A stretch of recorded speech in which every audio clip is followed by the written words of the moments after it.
My wife demanded a divorce and the house. You can't afford to win this. I said, watch me. Then I hired a real lawyer, organized every receipt, froze accounts, and filed first paper. Beats posturing, and her you'll lose became we settle. I kept equity, dignity, and a quieter address. Friday night, my kitchen turns into a stage. Lila, 27. In a sparkly top, her chorus, Kayla, Dana, and Zoe, blaring on speaker from a rose gold phone docked under my cabinet lights. I'm Mark, 34, homeowner in Norfolk, Virginia. I pay the mortgage, the Dominion bill, Cox Internet, and every detergent bottle on the sink edge. Lila, temporarily living with me for 6 months, raises her tumbler and announces, we're off to Ocean City for the weekend. And Mark, stop acting like we're married. You don't get a say in where I go or who I'm with. The friends howl. Dana toasts on live. If you live like a hotel guest, don't confuse staff with management. Downstairs, neighbor bangs the ceiling with a broom. Red sauce freckles the hardwood near the stove. I wipe it with a bar towel and feel something click. If we're not married, then I stop paying like a husband, stop hosting like a partner, and let boundaries do the talking. No drama. I just believe her words and let the limits speak. It's 9:47 p.m. The HOA quiet hours start at 10. The laminated sheet is literally magnet clipped to the fridge next to the Norfolk Tide schedule. My utility spreadsheet is open on the counter. Mortgage $1,742 due on the 1st. Power averaged $118 last 3 months. Water $36.70. Internet $75. Lila's temporary contribution is supposed to be $300 on the 5th, but the last 2 months it arrived at 11:59 p.m. on the 9th with a lemon emoji and saws. She uses my guest parking placard for her Civic and never returns it to the hook by the door. The hook is a small thing. So was the wine ring she left on the deed folder the night she borrowed my file box to hunt for her passport. Kayla goes, girl, we're wheels up at 6 a.m. Get the bikini bag. Zoe's on FaceTime selfie angle, narrating my kitchen like it's a rental. Oh, stainless latte machine. Look at this diffuser. Dana leans into the phone and labels me control freak. Lila smirks without looking at me, twirls the placard on her finger, and pockets it like a hotel key. The cork from their Prosecco rolls into the floor vent I just vacuumed. I hear my fluke multimeter thunk when someone bumps the hall closet. I tucked it behind the mop because last time they borrowed the yellow thing. It rode around in a tote for a week. I don't raise my voice. I have a 5:30 a.m. alarm. The shipyard gate scanner hates sleepy eyes. I plate my pasta, set the fork at 45 degrees, and take a photo of the stove clock, 9:53. I'm not documenting to punish anyone. I'm documenting because I finally understand the job here. If I'm staff, I will log inventory, hours, and incidentals like any shift lead. If I have no say, then I also have no obligation to subsidize guest perks that make my mornings worse. Housekeeping stops when the house stops being ours. Mark, don't be weird, Lila says, already scrolling Kayla's stories. We're grown. The speaker kicks a bass drop that rattles my glass cabinet doors. I press the volume button down, 2 clicks, then up, 1 click, to set a baseline and watch the number, 18. The HOA sheet says no amplified sound above 20 after 9. I point at the magnet. House rule is the HOA rule. Lila rolls her eyes so hard the hoop earrings flash. Again, you don't get a say. My phone buzzes. A text from the downstairs neighbor, Mr. Benton. Congrats on the club. Please lower. I text back. On it. I take a screenshot. Timestamp 9:58 p.m. I look at the couch. My throw blanket crumpled under a glitter clutch. An open Amazon return with my name torn off in the trash. And a box of stemless wine glasses I bought for Thanksgiving. 3 already chipped. There's a list in my head I never wrote down. Things I replaced, things I tolerated, things I shrugged because temporary buys patience. The list stops tonight. The chorus echoes from the hallway as they herd shoes and bags.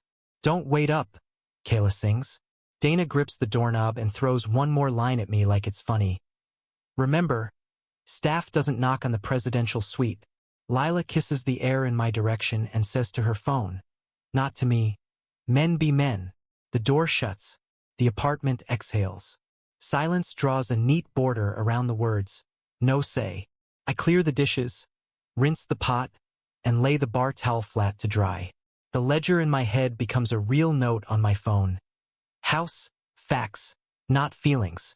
I type, deed solely mine since 2019. Insurance, my name. Utilities, my name. Guest parking, my permit. Quiet hours, posted. Contribution agreement. Text thread March 1st. $300 per month while I get settled. That's not a lease. That's hospitality. Hospitality is voluntary. I walk the rooms. I count 4 wine bottles with lipstick half-moons. 1 ring on the maple end table.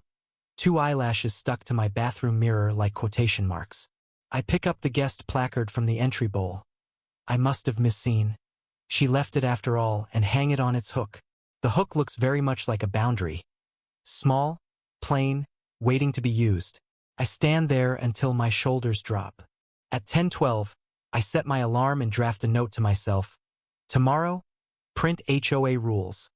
Label pantry shelves. Inventory key copies. Check safe. The safe holds my passport, birth certificate, and the title to my 2012 Tacoma. I picture the deed again, the black ink next to my name, and feel the ground steady. If I have no say in her choices, I absolutely have a say in mine. Boundaries aren't arguments. They're settings. Tonight I set mine to on. Saturday, 7:06 a.m. Their glitter mobile, Civic with a girls' trip window marker, rolls out toward the interstate. I bring a pecan pie to my neighbor across the hall, Mr. Reed, 72. Retired postal inspector with opera glasses, a lined notebook, and a memory that doesn't miss license plates. On his patio, he pours percolator coffee into mugs older than my mortgage. I quote Lila verbatim, "You don't get a say in where I go or who I'm with." I ask for a tiny acting favor when she returns. Simply repeat her line back to her if she tries to turn our hallway into a tribunal. He winks, taps the notebook and says, "Script accepted." I'll note time, tone, and any prop work. Operation Reclaim starts at 7:45. I lay out banker boxes and a fat Sharpie. Labels, everyday, going out, glitter-shedding dresses. Heels, a podiatrist's nightmare. Face paint and assorted sticky things. Chargers/random cords. Makeup, liquids, makeup powders. I open the Notes app, start an inventory with photo attachments. Each box gets a numbered blue painter's tape flag and a weigh-in on my luggage scale. I log weights just to be adult about it. I'm not tossing a thing. I'm showing I heard her. We are not married. I have no say in her weekends. I do have a say in my square footage. By 9:22, bedroom closet is cleared to studs on her side. I find 3 empties of dry shampoo behind the hamper and a lost earring shaped like a moon. I ziplock the orphan earring with today's date. The vanity top reappears as a rectangle of actual wood. I take photos, timestamps, and wide shots with a paper ruler in frame for scale like a crime lab nerd. The chorus keeps posting boomerangs from Ocean City. Dana licks salt off her thumb in every other clip. I mute their accounts and keep packing. At 10:10, I hire 2 movers through an app. Estimate, $120 labor, 2 hours, plus $20 tip each if we beat noon. They arrive in a dented blue van with a dolly and moving blankets that smell like orange oil. While they load boxes, I book a 5x10 storage unit 2 miles away. $78 for the first month. $19 lock fee waived with autopay. The gate code is 4451 #. Unit B, 217. I write the code in my inventory note, then in a physical envelope addressed to Lila so she'll never say I hid her things. We finish at 11:37. The movers ask if I'm okay, man. I say, I'm organized. I tip $25 each. At the unit, I stack boxes too high to avoid crushing heels with architectural ambitions. I photograph the layout and tape a printed contents list to the inside door. 9 boxes, 2 soft-sided duffels, 1 garment bag, 1 plastic shoe tower. I put the bag with her passport copy on top. She likes panics at airports. A fresh disc lock clicks shut. I spin it twice.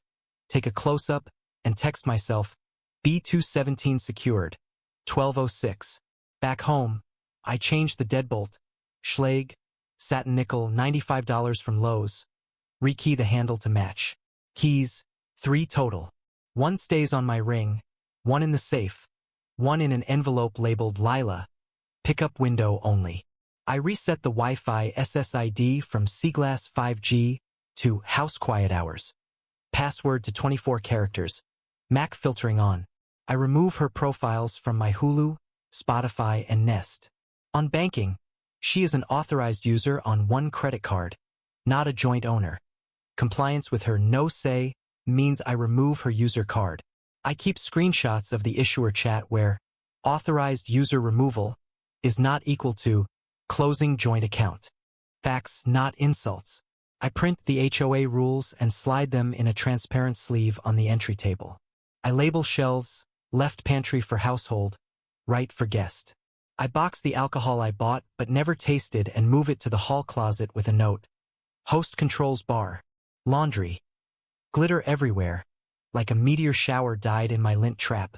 I vacuum the drum, wipe the gasket, log a jar of rogue bobby pins as if they were artifacts. A Ring camera goes up inside the door facing the foyer, chime off, notifications on. I'm not live streaming drama. I'm documenting arrivals and exits because boundaries without proof become opinions in court of friends. Mr. Reed practices the line once in his doorway. Warm voice, no snark. Sir, the lady said you don't have a say. We both smile. I slide an envelope under his mat. Pie slice and my number if he needs me during any hallway opera. He hands me a tiny spiral pad. My incident log template. Columns for time, what was said, who said it, physical objects involved. Fill it and sleep better. I copy it into my notes. At 2:30, I send Lila a single text. Per your statement that we are not married and you prefer autonomy. I've boxed your belongings and placed them in storage B217. Gate code and locker number attached. Pickup window. Sun 10 to 1300 hours or Tuesday 18 to 2000 hours. Mr. Reed can witness handoff. I will not debate this by phone. I attach photos and the inventory PDF. I Venmo request her $300 contribution for this month with a precise memo. June utilities share. Per 03/01 text. Not punitive, just a ledger. I sit on my now quiet couch at 3:01 with a deli sandwich and my Fluke multimeter on the coffee table like a talisman against magical thinking. The house sounds different, air handler hum, fridge cycle, no TikTok squeals. I can hear my own thoughts. If I don't get a say in her nights out, I absolutely get a say in my doors, my data, my Tuesday evenings. Next step. Make the house mine again, down to the hooks. I start with the floors. Out goes the beige dentist lobby rug that collected glitter like a crime scene. In goes a faux turf runner with painted yard lines I found on Marketplace. $1.40 cash. Pick up at 11:15 a.m. Seller's note. Smells new. I steam the slab twice for good measure. The white cloud couch, hers, gets photographed with a yardstick for scale and posted. CB2 style, 86. Small makeup transfer, $350 OBO. Porch pickup only. By 12:09 my inbox fills with still avail. Messages. I pin one buyer with a deposit request. She Venmos $50 and arrives at 1:02 with a friend and a moving blanket. I screenshot the paid balance, $300. As they haul it out the door. Living room feels like an empty warehouse in the best way. New couch. A used but immaculate leather recliner sofa with cup holders for 8 and 2 hidden chargers. $600 even. Receipt handwritten at a storage unit off Military Highway. The guy throws in a bottle of conditioner like he's selling me a horse. We load it with ratchet straps, and by 2:18 it's in place, dominating the wall like a battleship. I sit, hit the side button, and the footrest rises with a purr. The middle console swallows remotes and a tape measure hole. Coffee table becomes a Craigslist rescue. A non-coin retro pinball playfield under glass. Lamps working. Bumpers dead. $125 from a bar that closed. It hums like a night light. I declare it art with cup capacity. Bedroom next. The macrame goes gently into a banker box labeled, "Decor not mine." Over the headboard, I mount a framed print. A grizzly catching salmon mid-arc, jaws open, nature doing math. Stud finder, 2 tapcons, done. Nightstand gets a simple tray for keys, not glitter. Closet rods breathe. I hang my flannels spaced like paragraphs. The room stops arguing with me. Kitchen. I reclaim a drawer for tools, multimeter, hex keys, blue tape. I label shelves with a label maker I forgot I owned. Staples. Guests. Do not borrow. The bar goes on a cart in the hall with a lockable strap. I'm done subsidizing, just a splash. Wi-Fi SSID becomes, get your own Wi-Fi. Password, not married LOL. 24 characters. Letters swapped for numbers. I set up a guest network HOA quiet that throttles at 5 megabits per second. I'm not a monster, just a host with boundaries. Then the missing piece. A heartbeat that doesn't talk back. At the shelter on Ballantyne, I meet a St. Bernard named Barney, 122 pounds of good decisions wearing a drool bib. He leans his whole life against my knees. Adoption fee $60. Microchip included, vet record stapled to a yellow folder. I buy a jumbo bed, a slow feed bowl, 2 gallons of enzyme cleaner, and a chew that looks like a steering wheel. We leave at 4:42. He rides like a boulder with eyebrows. Home test. I open the door, he sniffs the turf runner, nods, I swear, and steps directly onto the new leather like he's been briefed. He chooses the corner seat with the best sight line to the foyer and exhales a freight train snore at 4:59. I clip his tag, Barney 757, while he dreams. The couch doesn't complain. The house, for once, feels supervised by something that isn't my phone. I update the Ring camera zones to ignore a barrel-sized silhouette. I add a sticky note to the inside of the door, leash plus keys plus wallet. I print a feeding schedule and stick it to the fridge. 7 o'clock, 1900 hours, 2 cups each, medication check not applicable. I DM Mr. Reed. New roommate. Quiet, heavy, honorable. He replies with a thumbs up and a paw emoji I didn't know he knew. Marketplace pings again. A buyer for the macrame at $25. Pickup Monday, 18:30. I accept. I log every transaction in the same utility spreadsheet. New tab, reclaim. Money out, money in. No vengeance, just accounting. Spotify turns from her playlists to mine, old punk, instrumental, then silence. I crack a bottle, no glass towers, just a brown beer, and bounce a tennis ball once. Barney's eyes open.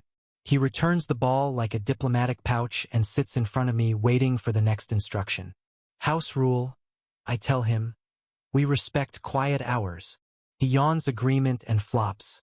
I rename the nest, House Quiet Thermostat. Eco kicks in at 10 p.m. automatically. I replace the vanilla diffuser with cedar blocks. I swap the letterboard by the door. Gone is good vibes only. In goes respect posted rules. The words look boring and exact. Perfect. By Sunday noon, the place is mapped to my brain again. Tools by the fridge, towels folded like files, a dog at anchor. I do a last pass. Safe locked, spare key envelope for Lila taped inside the foyer cam's field of view. Storage unit details printed and ready. My phone buzzes. No response from her to the pickup window text. Fine. Boundaries don't wait for applause. I leash Barney, stand in the doorway, and feel the rare click of calm replacing resentment. Fresh lock, cameras rolling, receipts ready. The house says without raising its voice, mine. Sunday, 9:07 p.m. The doorbell cam pings and paints my phone with her face. Sunburned nose, glitter still clinging like static, a carry-on rattling a dying wheel. She fishes a key from a heart-shaped fob, slots it, twists, feels the new deadbolt refuse the old script. The handle clicks without reward. She knocks like the door owes her interest. My phone lights. Lila Mobile, then Kayla Mobile. I decline both. Barney lifts his head, gives a librarian-grade shush grumble, and returns to snoring. The pinball lamp throws a mild carnival onto the turf runner. Quiet hours, on. Knocking turns to palm slaps. Mark, open. This isn't cute. Another call. I decline again. I type a line into notes in case a future me needs the phrasing. No contact includes no entry after unilateral trips. She tries my name softer. Babe.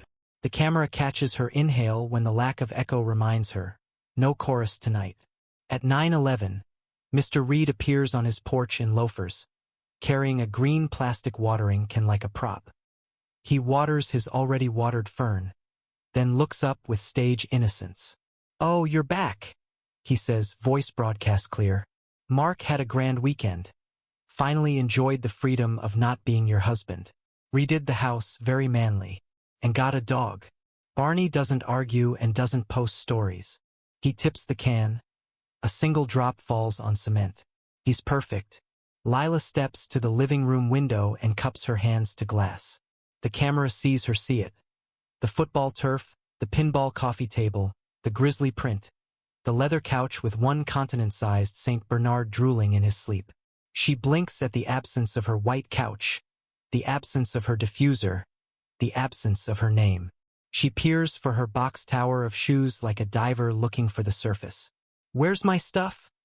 She calls through the door, as if the door files answers. I text her.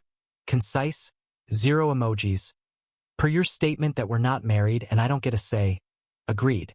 This is my home. You do not decide how I live in it.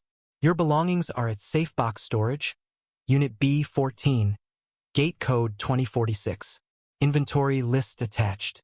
Pickup window WED 18 to 2000 hours or SAT 10 to 1300 hours. 1 month free hold. After, facility charges apply. I won't debate this." I attach the PDF, the photos, the gate map, then hit send. I watch delivered become read. Then I block her number and archive the thread. Screenshots saved. She tries the key again hard enough to squeal metal. "You can't lock out your girlfriend," she tells Mr. Reed, switching to audience mode. He taps his notebook. "The gentleman is the deeded owner," he recites gently. "The lady expressly said he has no say. He is complying. Also, that's a very large dog. Kindly do not escalate." He smiles like a retired judge. Her phone arcs to her ear. "Kayla, he's being abusive," she says. Volume up for the row of doors. "He put my stuff in like a storage locker." "Who does that?" She stares into the camera and delivers a practice line. "This is illegal." I open my phone's album and glance at the folder. Authorized user removal. HOA quiet hours. Contribution agreement March 01. Storage contract B14. Receipts calm the pulse. A pickup truck with Christmas lights zip-tied to the grill screeches up at 9:19. Kayla jumps out in flip-flops and a sweatshirt that says wild, radiating backup dancer energy. "Girl." She throws herself at Lila like they're escaping a sinking ship. "You good? We'll grab your stuff and go." She rattles the handle, then shouts at my door, "You're putting her out." I pet Barney's ear and make no sound. The camera captures Kayla reading my taped page protector with HOA rules, her face folding at quiet hours 22 to 8 o'clock. She knocks again anyway. Mr. Reed clears his throat.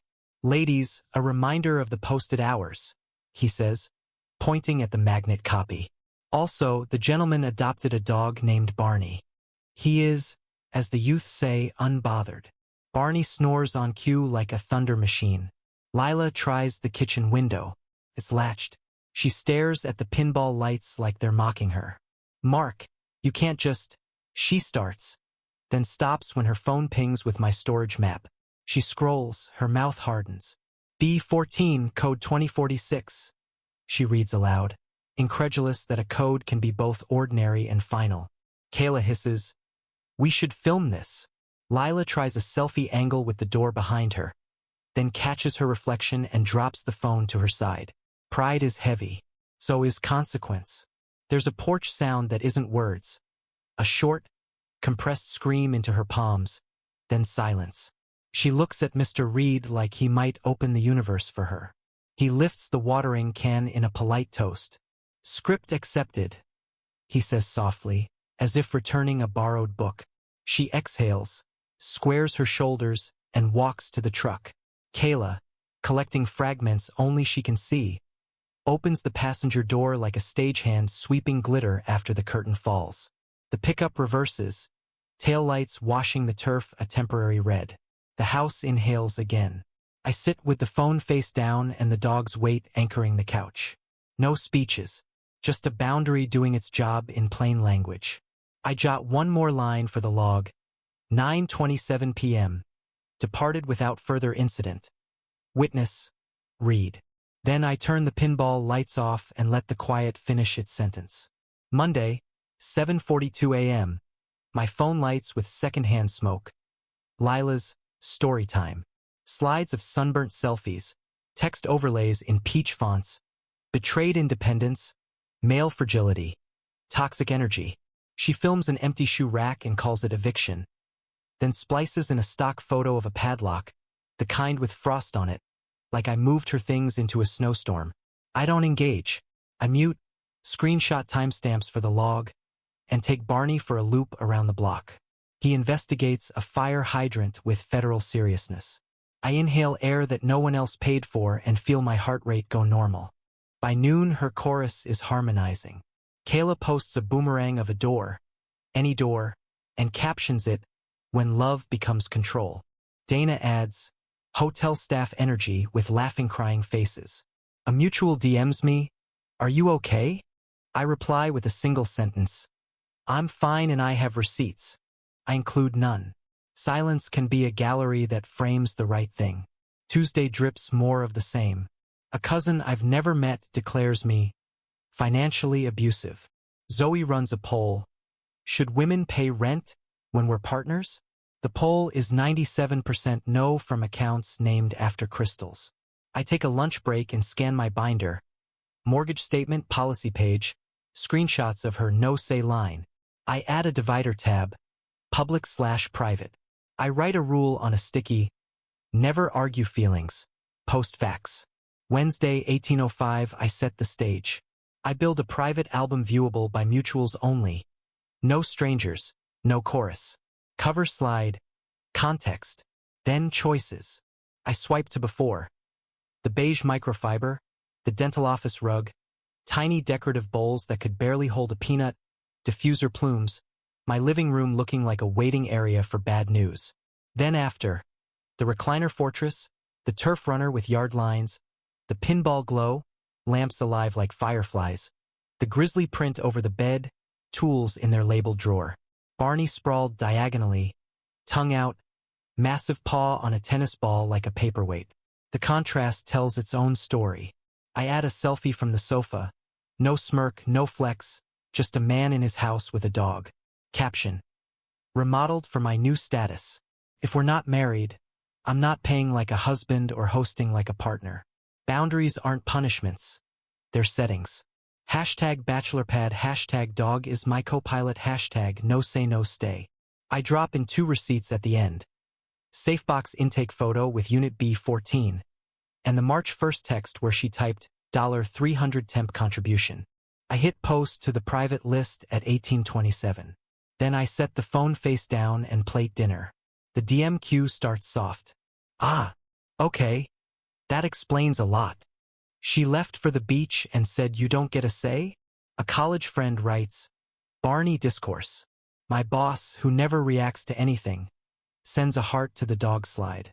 One mutual asks, why not just break up quietly? I answer, I did. I just also cleaned. No pylons, no victory laps. Early sympathizers see context and, more importantly, the calendar. At 10:11 a.m. courier shoves a manila into my door jamb. A lawyer letter on letterhead stacked with italics. Demands immediate access to mutual residence, return of personality, and compensation for constructive homelessness. The sum proposed, $1,500 to relocate. I forward it to my attorney with a single line. Please respond with the file. He replies at 10:19. On it. Sleep. I do. Thursday, 9:03. My attorney's response goes out. Attached mortgage, sole owner since 2019. Utilities all in my name. Screenshots explicitly noting her temporary contribution and no-say statement, plus photos of neatly boxed belongings tagged with dates and the storage contract. The letter ends with a polite question. If your client wishes to treat the arrangement as a tenancy, should we invoice 6 months of rent at the neighborhood fair rate, along with groceries and Wi-Fi, less her sporadic $300 contributions? Footnote cites average Norfolk one-bed at $1,275. We include a draft ledger, $7,650 rent equivalent, $480 utilities, $620 groceries. Her Instacart screenshots help. Minus $900 paid equals balance $7,850. We invite amicable resolution and a witnessed pickup window. Response: none. Not even a received. The chorus posts a pic of a margarita and writes, lawyering up nail polished. My attorney CCs me on a follow-up. Absent reply by Friday 1700 hours. Will assume your client will simply retrieve her property. He tucks in one last sentence that hums like a refrigerator. Any entry attempts outside scheduled windows will be met with a request for police standby. I pour kibble at 1900 hours.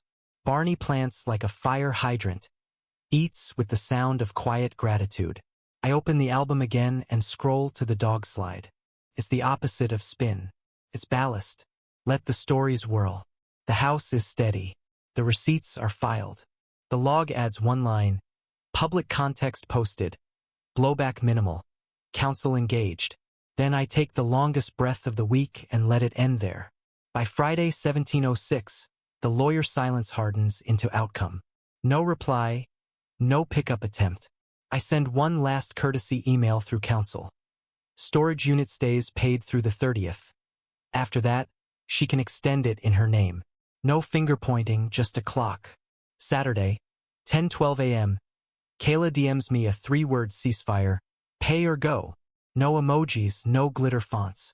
She follows with a longer text that reads like someone finally read an HOA rule. I thought you were being dramatic, but yeah, I can see you were simply done. Sorry for piling on. I answer with a single line. I accept.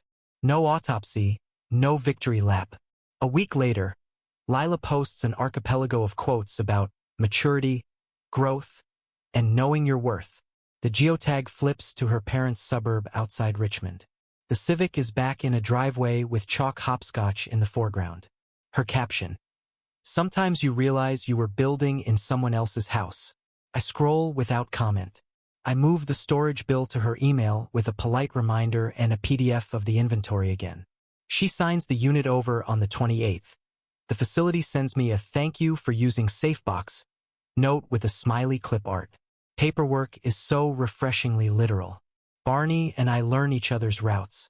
642 and 1858 are our park windows. A perfect bracket for work. He's a diplomat in fur, offering truces to yappy terriers and weather reports to anyone who'll listen.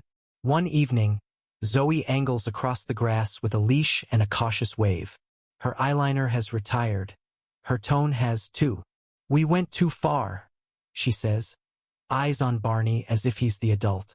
She's blaming the world because she has to work now. I nod. I just followed her rules, I say, which is true and not petty. She kicks a pine cone. For what it's worth, the storage thing. Neat.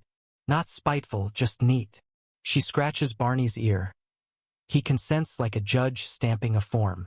She walks away lighter than her feed ever looked. The house takes a breath and keeps it. I oil the leather. Conditioner soaks in like the couch was thirsty for structure. I fix the pinball power supply but leave the gameplay dead. Lights only. It's art that hums and invites small talk. Guys from the yard stop by and bring a 6-pack. They coo at Barney like he's a moving ottoman. We don't mention anybody's name. We talk torque specs and pizza. The new rhythms are decidable. Sunday mornings smell like coffee and cedar, not atomized vanilla. The nest rides eco at night and knows when I'm home by the jingle of a 122-pound roommate. I label the breaker box because no one will call me controlling for knowing where the power goes. I rotate the turf runner to even wear. I learn the exact shoulder spot that quiets Barney's thunder when the garbage truck hisses. Work stabilizes. With number 2 a.m. door slapping, I stop grinding my molars. HR doesn't summon me over tone. I take an overtime shift, stack an extra $240 into savings, and order a frame for a black and white photo I took at the shipyard. The crane against a winter sky, because my walls tell my story now. Order arrives, 18 by 24, matte. Studs again, Tapcons again. Click. On the 15th, a final envelope from her counsel lands like a defeated pigeon. Our client considers the matter closed. No apology, no check, just the legal equivalent of a shrug. I sign nothing because there's nothing to sign. My attorney writes filed on the tab and wishes Barney a happy Tuesday in the PS. I add a single line to my incident log. Case cooled. House warm. The moral arrives with the quiet. Loyalty without limits is an expired coupon code. It might get you a discount once. Try it a month later and the scanner just beeps at you. I had been standing there arguing with a machine that simply needed me to press cancel. So I did. I closed the tab and kept my standards. I don't miss the chorus. A Saint Bernard snores where applause used to go. He never critiques my pasta, just monitors the fork for drops like an FAA controller. When the doorbell rings, it's packages, not drama. When I unlock at night, the house doesn't brace. The turf runner still looks absurd and perfect. The pinball still glows, still refuses to play, still sparks conversations. The grizzly over the bed keeps catching that salmon. Mid-arc, a reminder that instincts can be clean. She said I don't get a say. I took her literally, and now I truly don't in her life. And she doesn't in mine. The boundaries did all the talking I'll ever need. The rest is covered by the steady weight of a dog leaning into sleep and the peace of four walls that answer only to their deed, and to quiet hours that, finally, feel like a promise kept.